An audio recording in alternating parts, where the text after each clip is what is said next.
രണ്ടാമത്തെ ജില്ലകളിലേക്ക് കടക്കുമ്പോൾ അത് വലിയൊരു ആൾക്കൂട്ടമായി മാറുന്നു. ആൾക്കൂട്ടം അത് അദ്ദേഹത്തിന്റെ അനുയായികളോ അല്ലെ രാഷ്ട്രീയ വിശ്വാസം ഉള്ളവരാണോ എന്നുള്ളതൊക്കെ പിന്നീട് തെളിയേണ്ട കാര്യമാണ്.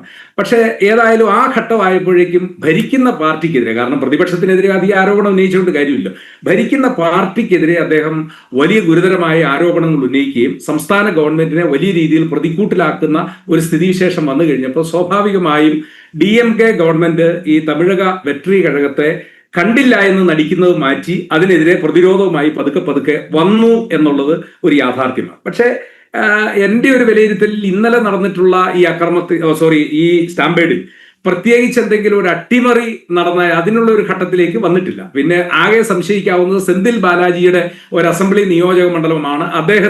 അദ്ദേഹത്തിൻ്റെതായ ആളുകളും സൗകര്യങ്ങളും ഒക്കെ ഉള്ളത് കൊണ്ട് എന്തെങ്കിലും ചെയ്യും, എന്നാലും അതിനുള്ള ഒരു സാധ്യത വളരെ കുറവാണ്. ഇവിടെ നിങ്ങളുടെ ലേഖകൻ അവിടെ നിന്ന് സൂചിപ്പിച്ചതുപോലെ നാമക്കലിലെ പരിപാടി കഴിഞ്ഞു. കാരണം നമുക്കറിയാം ഈ തമിഴ്നാട്ടിലെ രാഷ്ട്രീയത്തിന്റെ സ്ഥിതി, ഞങ്ങളൊക്കെ ഇടുക്കി തമിഴ്നാടിനോട് ചേർന്ന് നിൽക്കുന്നതായതുകൊണ്ട് ഇവരുടെ ഒരു രാഷ്ട്രീയ സ്വഭാവം അറിയാം. ഈ നാമക്കലിലെ പരിപാടി കഴിഞ്ഞ് അവിടുത്തെ മുഴുവൻ ആളുകളും ഈ വാഹനത്തിന് അകമ്പടിയായിട്ട് അവരിങ്ങ് പോരുകയാണ്, ഒരു ആഘോഷമായിട്ട് അവർ പോരുകയാണ്.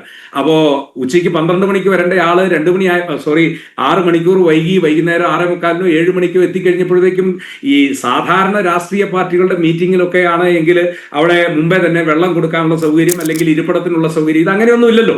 ഇതൊരാൾക്കൂട്ടം ഇങ്ങനെ രൂപപ്പെട്ടു വരുന്നു, ആൾക്കൂട്ടം തനിയെ വരുന്നു എന്നുള്ളത്. അപ്പൊ ഞാൻ മനസ്സിലാക്കുന്നത് വളരെ പെട്ടെന്ന് അവിടെ ഈ പ്രശ്നം പ്രതിസന്ധി ഉണ്ടാകാനുള്ള കാരണം 1-2 ആളുകൾ കുഴഞ്ഞു വീഴുന്നവർക്ക് വെള്ളം എത്തിക്കാനായി ഇദ്ദേഹം കാരവാനിൽ നിന്ന് ഈ വെള്ളക്കുപ്പി എറിഞ്ഞു കൊടുത്തു. അതൊക്കെ എത്രയോ, ഇവിടെ ഇപ്പം റിട്ടയേർഡ് SP അദ്ദേഹം ഇരിക്കുന്നു, അതൊക്കെ എത്രയോ അപകടകരമായ ഒരു അപകടകരം എന്നതിലപ്പുറം അപക്വമായ ഒരു നടപടിയാണ് വിജയുടെ ഭാഗത്തു നിന്നുണ്ടായത്. അപ്പോൾ അങ്ങനെ എറിഞ്ഞു കൊടുക്കുന്നതൊക്കെ ആൾക്കൂട്ടം ഇത് എത്താനായിട്ട് എന്താ പറഞ്ഞ പിന്നെ വെള്ളം എടുക്കാനായിട്ട് ചെല്ലുന്നു, ഒന്നിനു മേൽ ഒന്നായി സ്റ്റാമ്പേഡായിട്ട് മാറുന്നു. ഞാൻ ഈ ശബരിമല നമ്മുടെ പുല്ലുമേട് ദുരന്തം അതിന്റെ പിറ്റേ ദിവസം അവിടെ പോയ ഒരാളാണ്. ഈ എന്താ പറഞ്ഞ നമ്മുടെ കുമളിക്കപ്പത്ത് അന്ന് ഈ അവിടുത്തെ പ്രാഥമിക ആരോഗ്യ കേന്ദ്രത്തിൽ ഈ പോസ്റ്റ്മോർട്ടത്തിന് കൊണ്ടുവന്ന ആളുകളുടെ ഡെഡ് ബോഡി മുഴുവൻ ചവിട്ടി അരച്ച് അത് അവിടെയുള്ള ആളുകൾ ഒരു 5000-ൽ താഴെ ആളുകളേ ഉള്ളൂ. അവരെല്ലാം ഈ സ്റ്റാമ്പേഡ് ഉണ്ടായപ്പോൾ നിന്ന സ്ഥലത്ത് നിൽക്കുകയാണെങ്കിൽ ഒരു പ്രതിസന്ധി ഉണ്ടാകത്തില്ല.